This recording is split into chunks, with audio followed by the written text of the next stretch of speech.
Hi guys, Paul here from PABrewNews. Got a beer here. Got an uneven beard and a beer right here. I have squeaky kittens. First it was chirping ducks. They're outside having a good time. Now they're squeaking kittens that are just born. It's a funny farm where I live here in the backwoods of PA.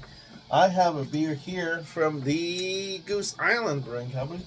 Surprised we don't have geese. It's the one thing we haven't had in a while.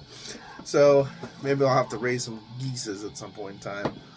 So this is their coffee, 2022 coffee, and it is coming in at 13.2, so actually pretty low for Goose Island. This is their coffee imperial stout, aged in bourbon barrels. This is going to be the last beer I buy for a bit. I am not going to purchase any beers in April. That doesn't mean I have enough beers to sustain me through April. I'm just not buying any more beer this April. I'm going to save a little bit money, and if I do cut back on the beer, hey, that's going to be good, beneficial, hopefully for the stomach area of healthness. No crazy, thankfully. I am a little overweight. I need to drop a couple pounds and I get my blood pressure to go down a little bit. But other than that, pretty much a clean bill of health. So that's worth a celebration right there. So I'm going to celebrate the end of March with this beautiful beer. And probably going to celebrate the beginning of May with a binge after April if I don't have enough beer. So, like I said, I have a couple beers. I still have some beers to review that US 1911 sent me. I have some brews still stored in the dungeon at my parents' house. So I'm not going to be dry in April. I'm just not buying any more beers for a while, just for getting the finances fixed. So, cheers. Beautiful peppery caramel bourbon, a little walnut husk smokiness, a little bit of a soft baker's chocolate, as to be expected. But what is not there is a huge coffee. But I understand coffee does fade. Sometimes it doesn't, though. I've had coffee beers that are old as hell, and they still have a nice coffee. So, and having this beer does take me back to the good old days where the KBS series or the CBS series, or the BCBS series, I'm sorry, was regular BCBS, proprietors, barley wine, and coffee. And that was it. And it was the 16-ounce little bottles, or the 12-ounce bottles, actually. That kind of shit back then, good times. Now it's all different, but they were good times. Especially when you first got one, you were so damn excited because you just couldn't get those before. And Joe, the above average Joe, sent me the barley wine the one year, and it was awesome.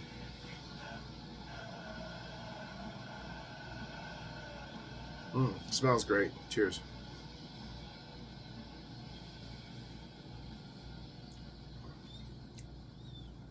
It's a bit thin.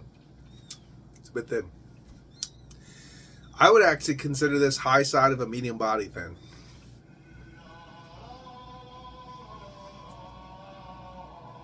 Surprising amount of carbonation. Definitely a lively beer. A little bit of oiliness on the palate. Nuttiness. There's a coffee astringency wafted through the palate right now. A little bit of that peppery earthiness. A lot of alcohol coming from that 13.2, actually breathing it out.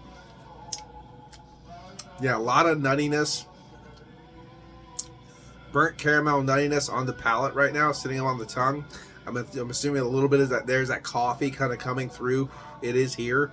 Wasn't so much in the nose, but I am breathing it.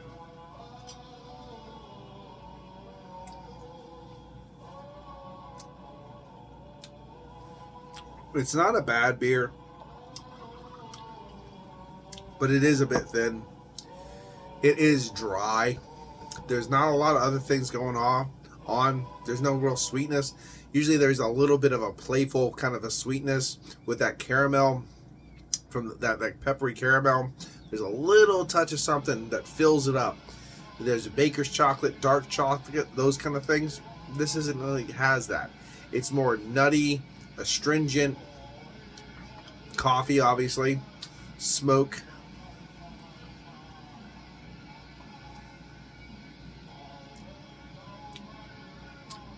Yeah, It just seems a little bit drier, a little bit less savory, and a bit thin.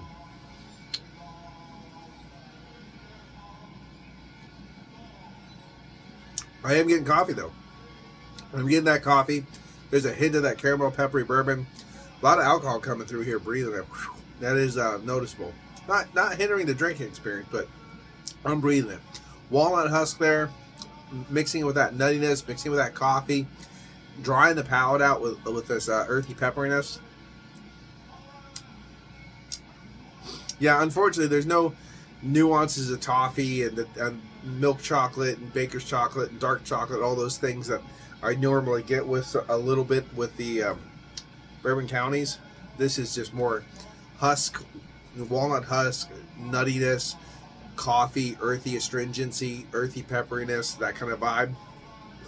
I guess it is what to be expected with the coffee variant.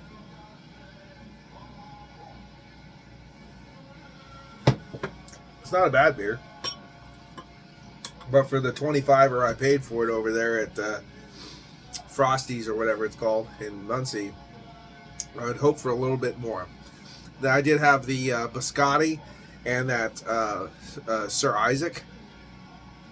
I like them both more than I like this one. Biscotti was nice. I think I want to say I even liked the Isaac a bit more than the Biscotti. I can't really remember. Either that or they're on par.